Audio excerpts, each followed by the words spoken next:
presidential candidates of over 6 political parties. And today, we will be talking to the candidate of the African Action Congress, Omoyele Sowore. I have with me on this interview panel my colleagues, and we shall be meeting them very shortly. But before we go on to the interaction with Sowore, let us, as usual, get to meet him. Who is the gentleman called Omoyele Sowore? Let's have a bit of his profile. Omoyele Sowore, born 16 February 1971, is a human rights activist, pro-democracy campaigner, founder of online news agency Sahara Reporters, and presidential candidate of the African Action Congress. Omoyele Sowore is an indigene of Ilaje, Ondo State in southwest Nigeria. Sowore was born in the Niger Delta region of the country, where he was also raised, to a polygamous family of 16 children. At 12, he learned how to ride the motorcycle so that he could fish at the lake for the entire family before going to school every morning. Sowore studied geography and regional planning at the University of Lagos from 1989 to 1995, with his academic program extended by 2 extra years after being expelled twice for political reasons and student activism. He was the president of the University of Lagos Student Union government between 1992 and 1994, where he was keenly involved in anti-courtism and anti-corruption advocacy. Sowore holds a master's degree in public administration from the Columbia University. He also played a key role in the actualization of the June 12 mandate. Sowore led 5,100 students in protest against the Nigerian government in 1992. The protest resulted in police opening fire and 7 persons being killed. Sowore was arrested and tortured. Omoyele also got involved in the demand for democratic government taking over from the military. In 1993, this resulted in several arrests, detentions, and life-threatening treatment by government officials. He started Sahara Reporters in a small room in Manhattan in 2006 to fight corruption and wrong government practices. Sahara Reporters is supported by grants donated by the Ford Foundation and Omidia Foundation. As part of its policy, the medium does not accept adverts and financial support from the Nigerian government. On February 25, 2018, Sowore announced his intention to run for the position of president in the 2019 general election. In August 2018, he founded a political party, the African Action Congress, on which platform he will run for presidency. Right, thank you so much for staying with us, Face the Nation. And 2 of my colleagues are here with me. Amos Dunia is the executive editor of Forefront magazine. Thank you so much for joining us, Amos. And also joining us is Philip Yam, who is a political correspondent of the New Telegraph newspaper. Philip, thank you for joining us. Our guest is Omoyele Sowore, who is the presidential candidate of the African Action Congress, AAC. Thank you so much for joining us. Thank you for bringing me. Well, we must apologize very sincerely for bringing the program to you a few minutes behind schedule. But here, Sowore is here with us now, and it's time to find out why he is running for the presidency of Nigeria. Thank you for bringing me once again, and good evening to Nigerians. I am running to become the president of Nigeria in 2019 because for 58 years since independence, this country has been governed by leaders who do not understand the country Nigeria, who do not understand its people, and apparently has not had interest of the people at heart.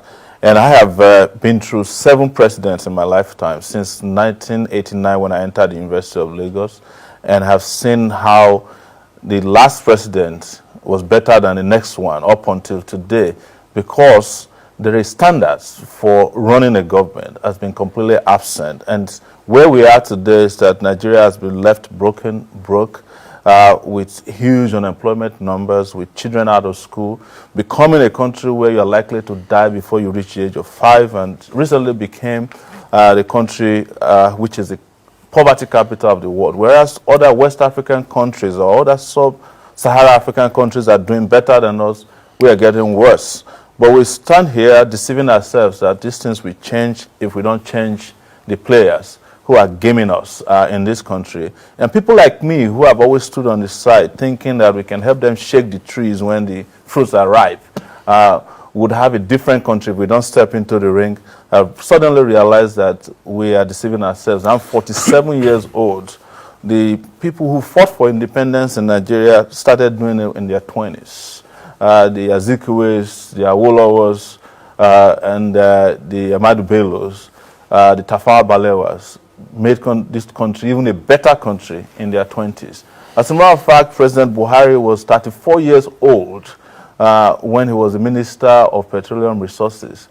There were refineries then. He came back 40 years later. He can't fix the refineries. The former Vice President, who is the PDP presidential candidate, Atiku, ran for presidency in 1992 when I was in the university. The Minister of Agriculture in Nigeria today has been around since the days of Lugard. I'm talking about Audu Ogbe. I'm just exaggerating there. These guys have no ideas. I'm not quarreling against their age. I'm quarreling against the age of their ideas and the fact that they have no capability. If you leave this country in their hands, in their care for the next 40 years, they have nothing else to offer. So it is for those of us who want to see a different country, who want to change this country, and I'm not talking about the fraudulent change they brought 4 years ago, real revolutionary change, to step into the ring, fix this country by putting in power or in position of authority by election people who know how to do things right. And I have done things right for 30 years, and my records are there for people to question, to query, to interrogate, and understand that you're talking to a person of integrity who can take this country to prosperity and progress starting from next year. Talking about your records. Yes. Many will ask, what are those records that you are talking about? Many will say, you do not have any experience in government and governance. You have not held any public office before. Where are you going to tap that experience that you need to run a country as large and as diverse as Nigeria? It's very interesting that people swear on that. Then it would have meant that people who had the experience you're talking about would have done this country differently. President Buhari, for example, was the president of this country before. President Olusegun Obasanjo was the president of this country before. If you want to count their experience as the experience we need, they should have been the most experienced leaders. But look at where they left this country. The people that I've mentioned in the past who fought for independence, ask yourself, where did they get political experience? Which public office did Awolowo hold before he fought for independence? Which public office did they hold before they became regional leaders that all of us are jealous of today? When Gowon became the president of this country and fought through a war, which political office did he hold before he became the president at the age of 29 or thereabout? None. We're talking about character. Countries that are looking for leaders that will take them to progress are not looking for people who have experience in stealing or assassination or deception. They are looking for people with character. Countries vote for presidents with character. They don't vote for presidents with useless political experiences. I do not need to have been in public office, but here is what I want to tell you about my experience. Every time it was necessary to find somebody to fight for the progress of this country when we needed democracy, as a student activist, I was there. Laid my life, on the ground for whatever could happen. And in 1999, that democracy came about. When there was a time in this country that everybody said if Obasanjo didn't become the president the third time, this country will not make progress. I was one of the few people who stood up and said, third time is unacceptable because we can't afford a Mugabe in this country. When President Yar'Adua was sick and was dying and there was a cabal around him that prevented a minority from becoming president, and all of the political leaders, including judges in this country, including parliamentarians, the Senate, the House of Representatives, even a young person at that time who was Speaker, Bankole, sided against Jonathan becoming president. I used Sahara Reporter to expose the fact that Jonathan was brain dead and Nigeria needed to prepare for it. Not even the Niger Delta militants could do it, even though they said he was their man at that time. We're talking about character here. We're talking about courage that could take countries to bigger levels. And I'll give you two more examples of countries that had people of my pedigree. I'm not as big as they are. Mandela came directly from prison. Which local government did he govern before he became the president of South Africa? The most stabilizing force in the history of that country. Obama was regarded as a community organizer. Somebody might say he was a senator, but it was just for 6 months. But he was known as a community organizer and derided for it. He stabilized America's economy for 8 years that he was in America. He's described as America's best president because it wasn't because he was a former senator, but because he was a man of character, intellect, capacity. And that is the mistake we must not make. You cannot continue to have people who do not have ideas, people who have no character, people who have no capability, boast about experiences that failed us, and we are shouting experience. I don't understand what experience you need more than that of a 30-year-old experience that I have. I'm 47 years old, Nigeria is 58 years. Out of 58 years, I've dedicated 30 of my years on earth fighting for what is just and right. And there's no political event in the last 30 years that took place that I wasn't part of. Which experience do you need more? Okay, gentlemen. Oh, Mr. Shore, you are most welcome once again. Thank you so much, sir. You alluded to the U.S., where you have both structures and institutions working. Yes. Here in Nigeria, such do not take place. Do you think you'll be able to use the same parameters that the leaders in U.S., South Africa you alluded to? When Mandela became the let me finish, yes, if you give me a chance. no problem. Do you think you can use the same parameters that are used in these nations in Nigeria that is so complex and has refused to grow beyond what you think? Minus that, you said during your opening that each leader we have is worse than the last one. yes. Yes. If you are to tell me in details, what indices did you use to arrive at your conclusion? Well, I'll start with your last position. I read in the newspaper today that President Goodluck Jonathan is calling Buhari incompetent. You know, we used to call him incompetent. In fact, the economists describe him as a buffoon at a point. This is the Economist newspaper. But he is so comfortable today that he could call his successor incompetent. That's just to tell you, because this one is contemporary.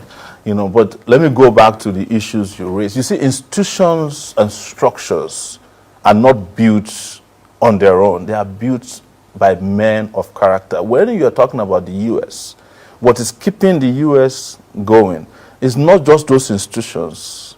It's the character of men that are occupying the institutions, or those ones who have historically built the institutions. If you look at the U.S. today, if the U.S. were to be Nigeria, Mueller would have been sacked. I mean, the special prosecutor, I mean, the special counsel who is looking into the Russian meddling with the election.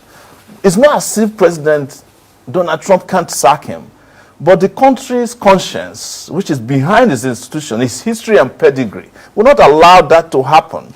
Men who are working with him, who have to advise him, who know that there will be consequences if they even give such an advice, will not allow him to do that, because they know that there are chains of commands that will suffer for it if that were to happen.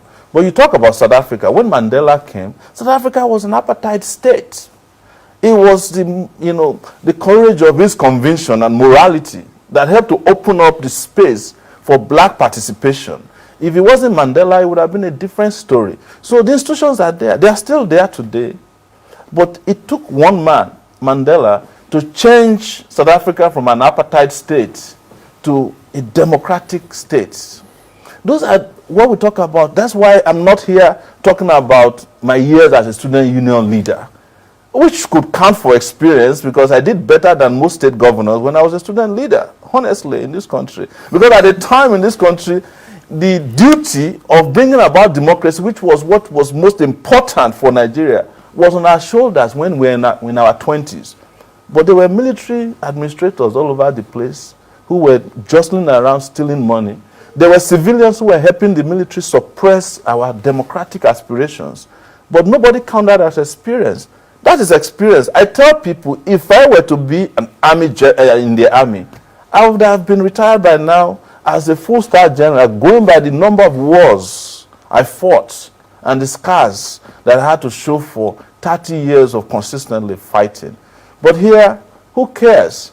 You know, people are looking at those who destroyed the country, and we are rewarding them on a daily basis with socio-political promotions. We are giving them titles. We called some of them GCON, GCFR, and you look at what they did, they destroyed this country. But for those of us who have fought on the side of rights, what do we get? We get derided. They ask me, where's your experience? Some people will even ask me, why don't you go and run for local governments? You understand?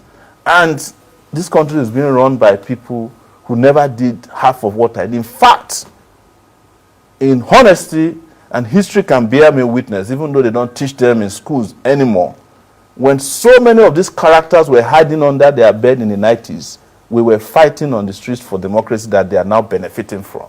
And I can mention their names one after the other, but there won't be time for it, and that's not what we are here for. I'm here to project to you why I'm going to be your best president ever if you make the right choice next year. Now, Philip, before you come in, let me ask, when you formed your choice of the AAC as a political platform to run on? Well, you know, what does the AAC stand for? Okay, as of today, that is the African Action Congress, and the reason we chose the word Africa is that we are looking beyond Nigeria because the entire African continent is actually looking up to Nigeria. In fact, the black race is looking up to Nigeria to be liberated, so that they can find their own meaning and dignity as well. That's why the word Africa is there. And because Africa, of course, needs action, we must match all of our rhetoric with action for us to make the progress we want to make. Look, I was in South Africa recently, and I was invited on an interview. I spoke for 5 minutes. They shut down the interview. What was I saying? I said, look, the moment I become the president of Nigeria, the treatment you made out to Nigerians will stop. They were scared. They don't want somebody to say that. They didn't understand that the president of Nigeria is practically the president of Africa. And I'm not trying to be territorial here, but that moral voice is important on the continent of Africa. You know, and it is true. Look at the only time that Nigeria just pulled its weight on South Africa when they were doing the nonsense with yellow fever cards. The next day, everybody sat right. But you know where we are today is because every other person is doing well, and Nigeria is not doing well. We did Ghana must go. Ghana is planning Nigeria must go now, because Ghana has moved from where they used to be in 1983 to better than where we are. Our celebrities are sending airport pictures from Ghana to us as if they went to the moon. Ghana is 34 minutes from here. There's no airport you can send its pictures from here because of mismanagement of not just our resources but our space, but they've also mismanaged our mentality to the extent that people have become mental slaves. That is why even young people don't have that pedigree to think that it is possible for a child of nobody to be the president of Nigeria. You're only good as far as they are concerned as becoming the local government chairman, not the president, because they don't even think of you as somebody who's capable of doing it because you don't have a name and you're not part of the people who are, of course, sanctified to be president of Nigeria. And that's what must change now. Yeah, I want us to look at things in practical terms. Yes. If you talk to most Nigerians, what they're asking for, they are not asking for too much. Nigerians are not looking for maybe an angel to come from heaven and build heaven here in Nigeria. They are asking for basic necessities of life, Yes. basic amenities like water, power, good schools, good roads. Now you want to be president. Yes. How do you intend to provide this for Nigerians if given the opportunity within the tenure of your administration? We have 10 programs that are sitting on 3 pillars. And the first pillar is security, second is self-sufficiency, and third is sustainability. And the programs are 1, security, power, electricity, infrastructure. We want to double the infrastructure in this country, fight against corruption, have an inclusive economic system. I'm not discussing the economics of World Bank structural adjustment program that destroyed this country. I'm talking about an economic system that is built by Nigerians and Nigerians can be proud of. I'm the first candidate to propose a 100,000 minimum wage for workers in this country, and everybody, there was an uproar. Some 2 weeks ago, South Africa is paying 126,000, equivalent of 126,000 naira. We want to restructure this country, but we have disagreement with the restructuring that was couched as a political party. And the moment the restructuring apostles found their candidate, Atiku, suddenly nobody's talking about restructuring. I've been saying that they didn't mean restructuring. They were forming a party that would turn this country into a paradise for thieves once again. And we're talking about health, education, agriculture, and tourism that is built around technology and modern practices. So you are not asking for more than basic things, right? But you know what I found out having traveled around this country, having done about 32 states in the last 9 months, is actually that we can turn this country into a paradise as well. There's no big deal about it. We can move our electricity supply from 3,000 megawatts to 24,000. Using solar energy alone, you can do 4,500 megawatts. Morocco just did it. You can Google it and find out about it. Tunisia is doing it. You know, our gas system, there are 9-point-something billion cubic feet of gas in Ogoni land alone. That means that we have gas supply enough to provide gas turbine-driven electricity that can last us for over 40 years. But you cannot go near Ogoni land today because of the way these same leaders destroy the environment there, kill the people there, and don't want to resolve the problem. They only pay lip service to resolving the problem. We have said we will provide 5-point-something million jobs for young people, and it's not a promise that is based on just promises. We laid it down by saying we want to build 17 million units of housing, just the same way they did in China. For those who like to talk about China, they have what they call ghost apartments. Apartments that have been built that has not been occupied, even though they have over 1 billion people. That will provide jobs. If we double our infrastructure as it is now, not just managing to do roads, you know, over 13,000 kilometers of road, that will provide over 2 million jobs. If we do what we want to do with agricultural entrepreneurship, which is providing about 1,000 jobs for entrepreneurs in every local government, multiply that by 774 local government. Tell me how many jobs you get. When we hire 200,000 teachers to fund into our system so that we can take over 13 million kids who are out of school now back into school and spend 1.3 trillion naira, 100,000 naira per child to go back to school. Tell me why the country will not improve. But the leaders in this country are not interested. They are more interested in feeding prisoners 14,000 naira per day than spending 100,000 naira to send children back to school, out of school kids. I want to pay students who are going to university study allowance as well, so that they can stay in school and focus on school. And anybody who's going to school and gets that study allowance, if you come out and you work with the federal government, maybe as a teacher or in any public position, we forgive the grant. But if you go and find a job in a bank in the private sector, you pay us back with interest.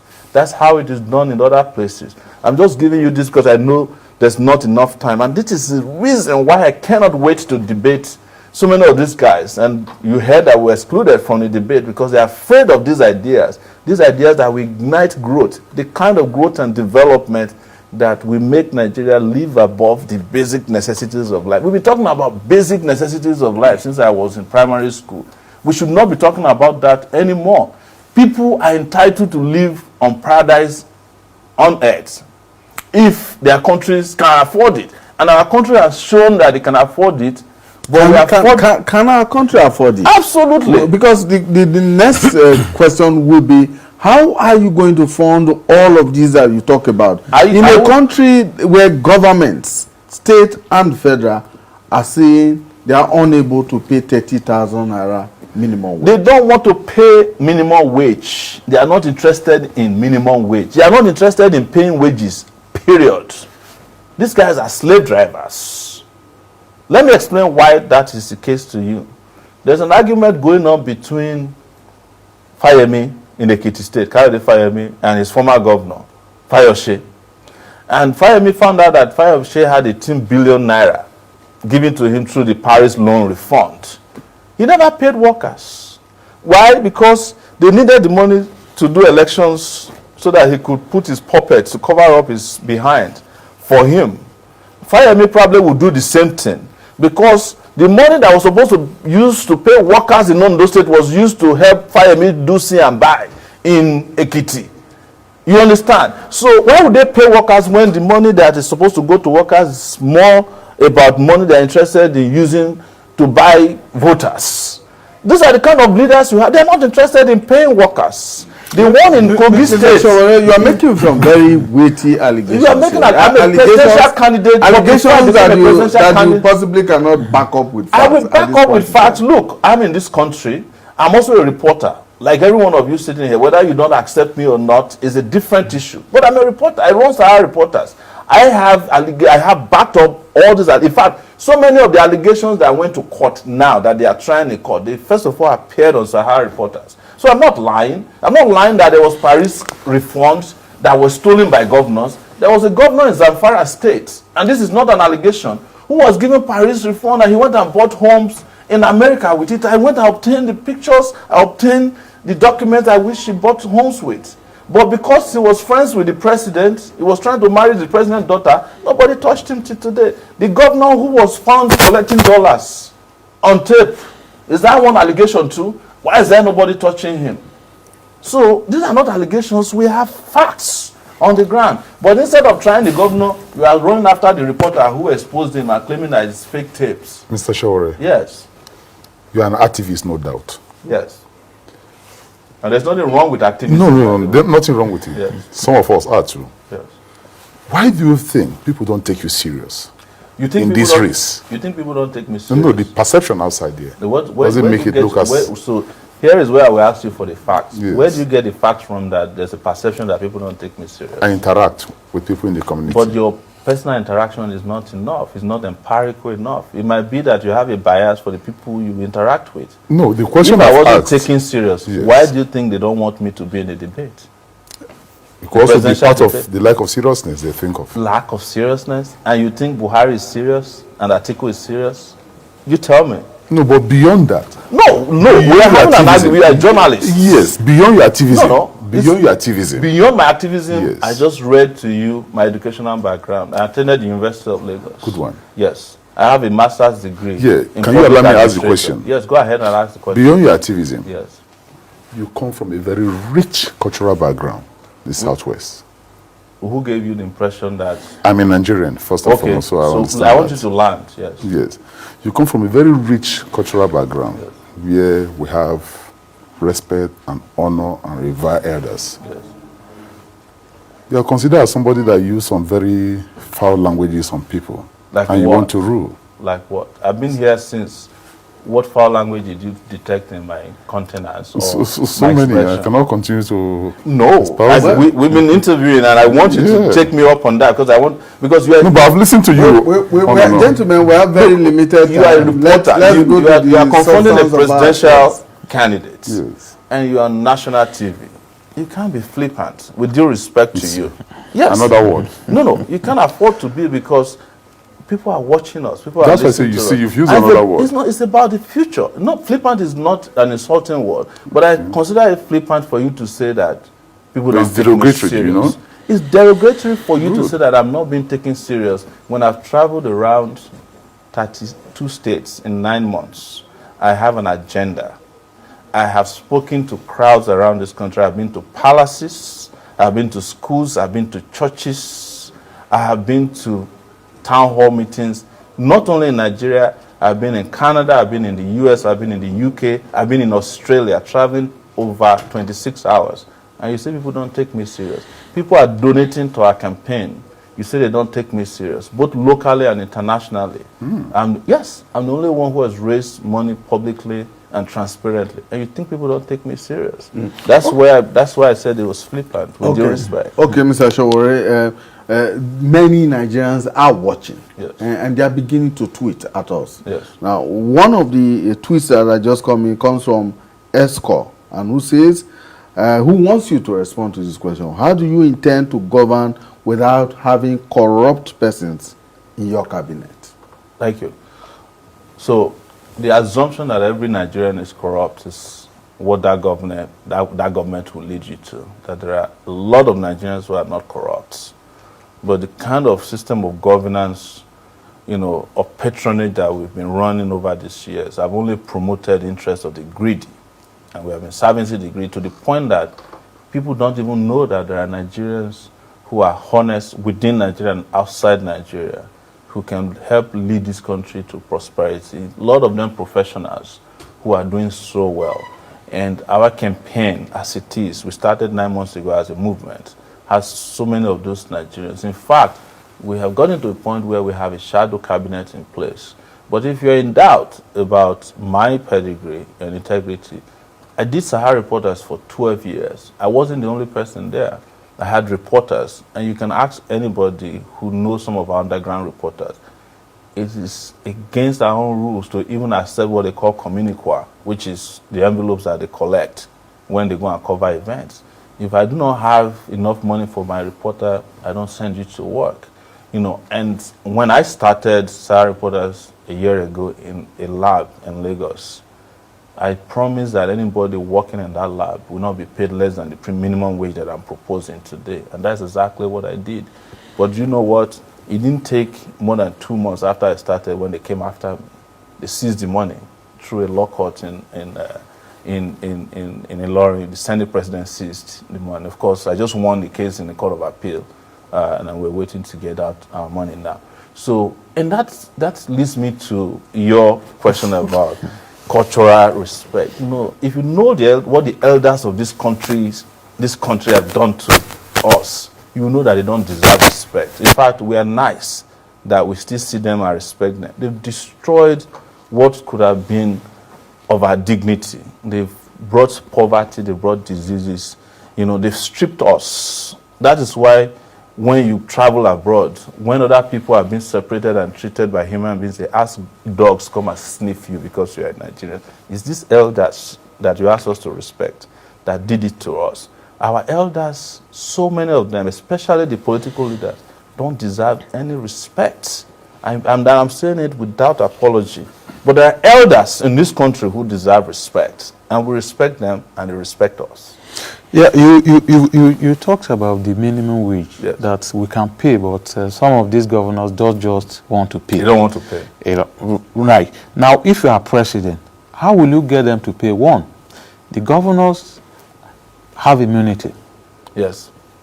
So how will you compare these governors? Because you have listed several allegations about minimum against some of them here. Now, if such a thing happened in your administration, how will you go about it? Minimum wage that we are proposing is for federal workers. I am not responsible for state workers as the president of Nigeria. But I will do everything I can. Yeah, what will you do at the state level? So I will do everything I can to help push for payment of wages for workers. There's a difference between minimum wage and a living wage. What I'm proposing is a living wage for workers. So it's to put pressure on these governors and help let everybody know transparently how much they're getting. Listen, as we're sitting here today, you can never hear that a governor failed to pay himself the security vote in any month. It has never happened before. And these security votes are in millions, in some cases billions of naira. Almost 50% of what the minimum wage of workers are in those states. I would work towards a legislation that will abolish security votes, because that's slush funds that are not accounted for, that if they were accounted for, there will be enough money to take care of the minimum wage of workers at 100,000 naira per worker. Let me explain to you how much it will cost us. We've done our calculation. It's only going to cost $1.5 billion to pay this minimum wage. But it will grow the local economy so fast and so well that our GDP will grow astronomically. Because the people at the top who are earning the highest in terms of allowances and salary, when they get paid, they take the money out. They go to Dubai, London to go and buy houses. When the workers, regular workers get paid, they send money to their children, they spend money in schools, they send money to their parents. So minimum wage or living wage is a wage that is retained within the country. But here we are complaining about minimum wage of 30,000 naira. and our senators are taking home 13.7 million naira as allowances every month. Do you know that it takes 2 years of a PhD holder, a professor that has been working for 14 years, it takes them 2 years of salary at 450,000 naira per month to make the allowance of a senator? In 1 month. In 1 month. Yes. If you are earning minimum wage of 30,000 in Nigeria, it will take you 30 years to make the salary of a senator in a month. The allowance. The allowance of a senator, not the salary.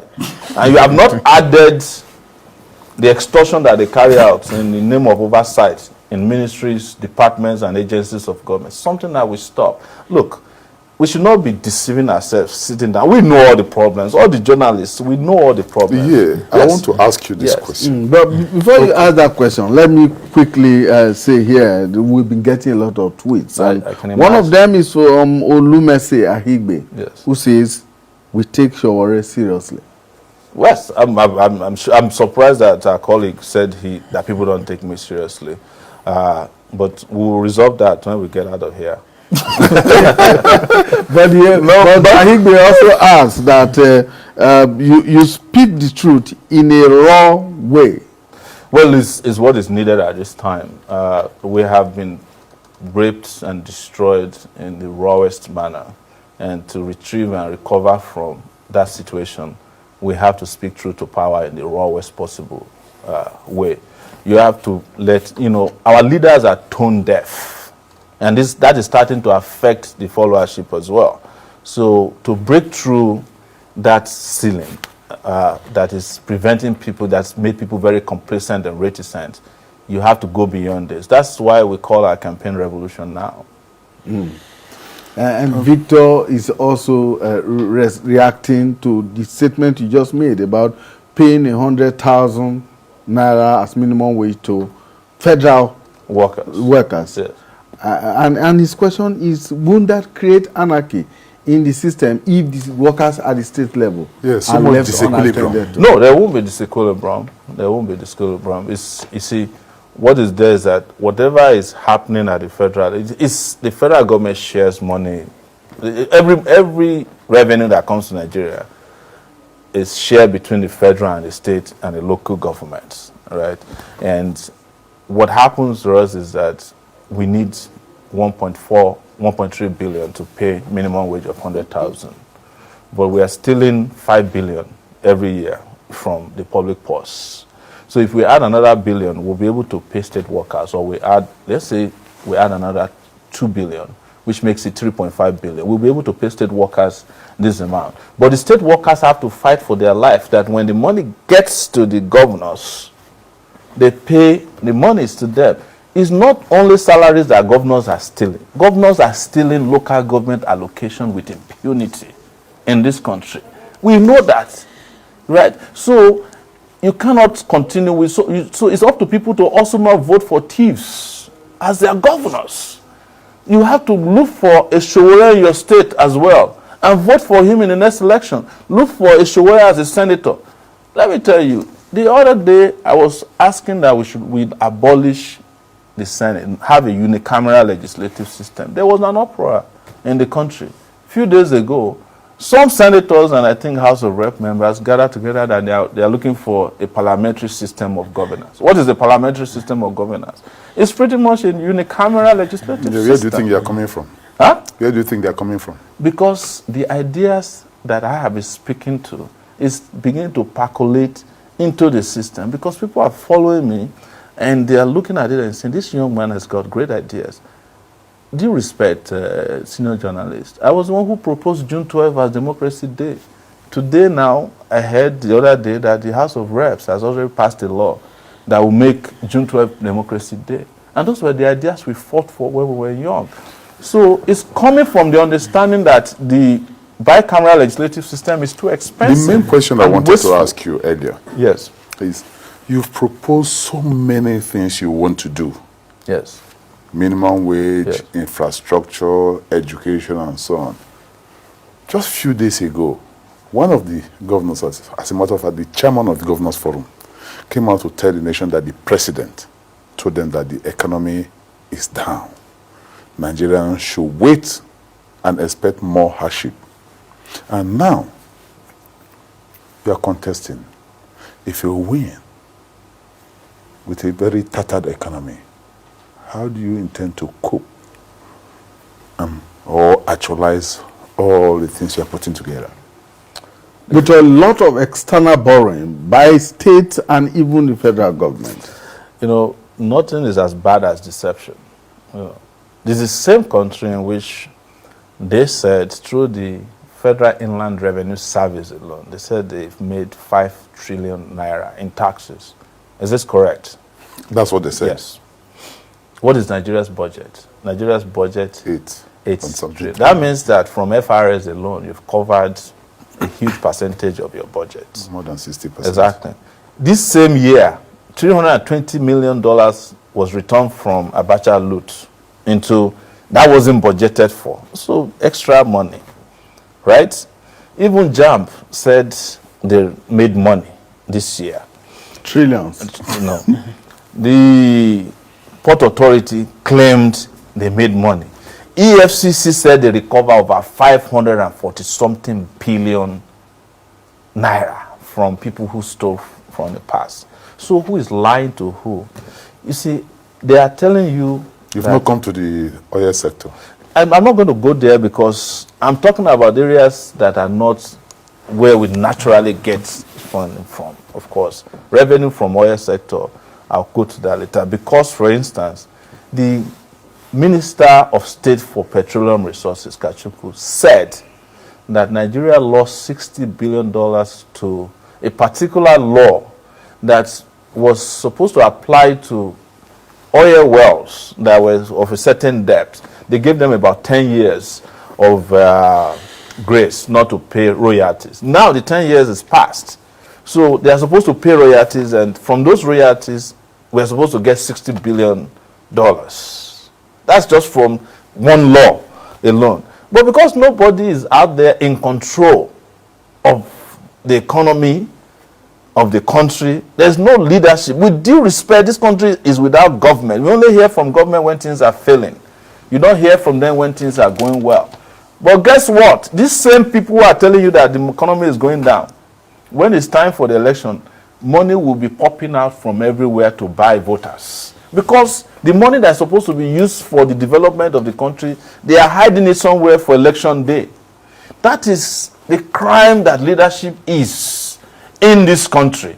And that is why Nigerians must open their eyes and ears to those with fresh ideas and get rid of these dinosaurs whose only way of governing is excuses and more excuses and more excuses. And you might say that maybe my language is tough, but this is the time for it, for us to keep speaking the raw truth that can breathe life into a future that we desire in this country, because our children need it very badly. Let me just, because we have very limited time left, this tweet is coming from Prince Emenike, and he's asking, he likes your boldness, but what he says, what is your grassroots support base like in the 36 states of Nigeria, and how do you want to win? Because in Rivers State, he says, in Rivers State, they have never seen your party campaigning. Oh, well, that's not correct. In Rivers State, we have representatives. In fact, I'm heading to Rivers on Thursday, so you can meet me there. I just came from Uyo yesterday in Akwa Ibom State, and the reception was massive. The thing is, you have to differentiate between organic followership and the paid pipers, people who are hired because of how the economy has been destroyed to come and say, yes, sir, to the political parties. In some political parties, in our underground investigation, when two political parties are coming into town, the same people go to the same rally, because it's a business. It's that's of people going to rallies. But our own is organic. So we have people I've been to Rivers State. I did a town hall meeting there before, and I'm going back on Thursday. I've done 32 states. There's no candidate, both old and new, in this current dispensation, with due respect, that has been to as many states that I have been. I've been to as many places as possible. That I went to President Buhari's hometown, Daura, about 3 weeks ago. I rode into the place. The place, of course, had no light in the night, and told them that they should be expecting their grandfather because we are retiring him next year. And they shared to it. The problem, and I will lay this on your shoulders and on your feet, is that the media are not covering the new candidates. This is the fourth time in 9 months that I'm coming to AIT. Every night you are only covering APC and PDP, the two failed parties that failed this country. You have not conscientiously given new ideas and fresh ideas an opportunity to breed so that more people can see. If you covered us yesterday in New York, and I'm sure you have a correspondence in New York, it would have been a different story. If you told us you were going to tell you. We invite you all the time, but nobody shows up. You didn't tell us about you're going to Well, you are not the program director of AIT. No, so I am. That's why you don't know. I am the director of news, so I should know. You have heard about Port Harcourt on Thursday now. You have you have to write formally. it now. You have to I'm not formally saying that invite me. we invite you. That we No, you have to send us formal invitations send out and the notify calendar us. of all of our And we activities. cover all political parties, and that is the reason why we have given presidential candidates the equal opportunity to feature on this program. I At appreciate least this is second invitation The before last you time I was here, I made the same charge. The truth is that proportionately we are being gamed. We are being Invite the shortchanged. media will be there. Is the reason why we're skimmed out of the debate, because I'm sure people who listen to my ideas, my views tonight, will have a different view of who is running for the presidency. Oh, well, unfortunately, our time is up. We must go. We have exhausted our 1 hour on the program today. Mr. Shawore, I assure you that if you invite us and you invite the media, if you give us notice, adequate notice, we will cover you, because we have a policy to cover every political And then you party. mean that I can get the live coverage, the type that PDP gets? You get the live coverage if you pay for that. Okay. The live coverage is you I pay thought for. the Constitution said that all of us should get the same airtime. For news, you will get the same airtime. You will get the same treatment as any other party. I assure you of that. We'll talk about that when we leave the studio. Thank you. Well, we've been hosting Omoyele Sowore, who is the presidential candidate of the Africa Action Congress, AAC. And I've been joined on the program today by two of my colleagues, Amos Dunia, who is the executive editor for Front Magazine, and Philip Ian, who is our political correspondent with the New Telegraph newspaper. Gentlemen, thank you so much. Thank you very much. We wish you the very best. Thank you so much. And we look forward to giving your party all the coverage you need. Thank My you. name is Imonia Marere. Do have yourself a wonderful time for the rest of today. See you again when we bring you in another of the presidential candidates.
called Bengal.